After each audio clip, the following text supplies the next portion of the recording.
বিশ্বের অনেক মানুষই জানে না লেবু দিয়ে এত মজাদার একটা আচার তৈরি করা যায়, তাই জিভে জল আনার জন্য প্রস্তুত হয়ে যান। কোনো প্রকার তেল ব্যবহার ছাড়াই মাত্র 20 মিনিটেই আপনারা ঝটপট তৈরি করে ফেলতে পারবেন এই লেবুর আচার, যা কিনা সারা বছর জুড়ে আপনারা সংরক্ষণ করে রাখতে পারবেন। যে কোনো খাবারের স্বাদ বৃদ্ধি করার জন্য এই লেবুর আচারের কোনো তুলনাই হয় না। তাই ভিডিওটা স্কিপ না করে শেষ পর্যন্ত দেখতে থাকুন। আর আমার চ্যানেলে নতুন হলে আমার চ্যানেলকে লাইক এবং সাবস্ক্রাইব করতে ভুলবেন না। প্রথমেই লেবুর আচার তৈরি করার জন্য এখানে আমি 4টা বড় সাইজের লেবু নিয়েছি। এখানে 1 কেজি পরিমাণ লেবু হবে। আমি এই লেবুগুলোকে মাত্র গাছের থেকে পেড়ে এনেছি। আপনারা কিন্তু এর উপরের অংশটা দেখলেই বুঝতে পারবেন যে এটা মাত্র ইনস্ট্যান্ট গাছ থেকে পাড়া। গাছের লেবু দিয়ে কোনো জিনিস তৈরি করলে এমনিতেই তিতার পরিমাণটা একটু কম লাগে, তবে আপনারা যদি এইরকম বড় সাইজের লেবু ইউজ করেন তাহলে খোসাগুলো পাতলা হয় এরকম লেবু ব্যবহার করার চেষ্টা করবেন। পাতলা খোসাওয়ালা লেবু ব্যবহার করলে কিন্তু তিতার পরিমাণটা আচারের ভিতরে কম হয় আর খুব ভালো একটা লেবুর ফ্লেভার আসে। তো চেষ্টা করবেন আপনারা পাতলা খোসাওয়ালা বা ছোট সাইজের যে গোল গোল লেবু থাকে পাতলা খোসাওয়ালা ওইগুলো ব্যবহার করার চেষ্টা করবেন। তো আমার গাছের এই লেবুগুলো কিন্তু ভিতরে একদম রসে ভরা আর ওপরের খোসাগুলো পাতলা, তাই আমি এগুলো দিয়েই আজকে আপনাদেরকে আচার তৈরি করে দেখাবো। এর আগেও আমি এই লেবুগুলো দিয়ে আরও 4-5 বার আচার তৈরি করেছি। বিশ্বাস করুন আমার আচার একবারও কিন্তু কোনো তিতা লাগেনি। তো আমি যেইভাবে বাড়িতে তৈরি করে আজকে আপনাদের সাথে ওইভাবে শেয়ার করার চেষ্টা করছি। তো লেবুর আচার তৈরি করার জন্য প্রথমেই এই লেবুগুলোর মধ্যে আমি গরম পানি অ্যাড করে দিচ্ছি। এই গরম পানি দেওয়ার ফলে লেবুর যে তিতা ভাবটা আছে এটা কিন্তু অনেকটাই চলে যাবে। তাই এই গরম পানির মধ্যে আমি 10 মিনিটের জন্য লেবুগুলোকে ভিজিয়ে রাখবো, কারণ লেবুর খোসার মধ্যেই কিন্তু তিতা ভাবটা বেশি থাকে। তাই 10 মিনিটের মতো গরম পানিতে ভিজিয়ে রাখলে দেখবেন তিতা ভাবটা চলে যাবে। তো ফিরে আসছি 10 মিনিট পর। তো 10 মিনিট পরে ফিরে এলাম। দেখুন আমার লেবুগুলো কিন্তু সুন্দর ভিজানো হয়ে গেছে, এর উপরের ময়লাটাও উঠে গেছে আর এর তিতা ভাবটাও কিন্তু অনেকটাই এখন কমে এসেছে। এবার এই লেবুর পানিগুলো আমি ঝরিয়ে নিচ্ছি। তারপর এখান থেকে একটা লেবু আপনাদের কেটে দেখিয়ে দিচ্ছি আমি কিভাবে কেটে নিচ্ছি। প্রথমে এই সাইডের অংশগুলোকে আমি কেটে বাদ দিয়ে দেব।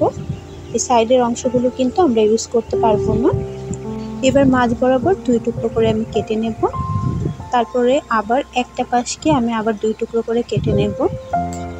তারপরে এই মাঝ বরাবর যে ধারের অংশটা আছে, এবার মাঝের যে ধারের অংশগুলো আছে এটা কেটে বাদ দিয়ে দিতে হবে আর দানাগুলোকেও বাদ দিয়ে দিতে হবে, এগুলো আমরা ইউজ করতে পারবো না।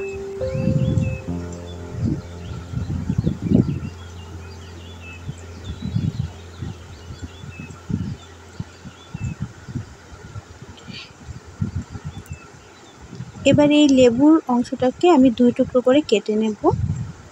এভাবে করে সবগুলো লেবুর টুকরোকে আমি 2 টুকরো করে কেটে নেব। একইভাবে আমি সবগুলো লেবু আপনাদের কেটে তারপরে দেখিয়ে দিচ্ছি। সবগুলো লেবু আমার কাটা হয়ে গেছে। এবার এগুলোকে আমি একটা বাটির মধ্যে তুলে নিচ্ছি। দেখুন এইভাবে টুকরো করে কিন্তু আমি কেটে নিয়েছি। এবার এই লেবুগুলোকে আমি ব্লেন্ডারে ব্লেন্ড করে নেব। এর জন্য একটা ব্লেন্ডারের জার নিয়ে নিয়েছি। এর ভিতরে আমি লেবুর টুকরোগুলোকে দিয়ে দেব।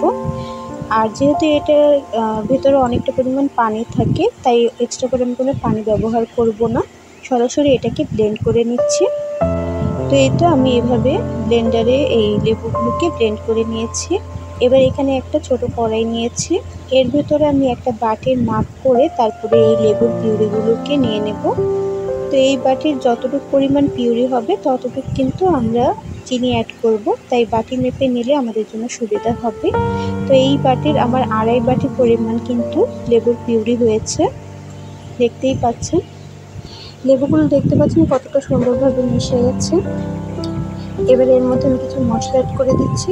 তো প্রথমে দিয়ে দেবো 1 চামচ পরিমাণ গোলমরিচের গুঁড়া, দিয়ে দিচ্ছি 1/2 চামচ পরিমাণ লবণ, দিয়ে দেবো এখানে 1/2 চামচ পরিমাণ জিরার গুঁড়া, এখানে আমি ভাজা জিরার গুঁড়াটা ব্যবহার করেছি।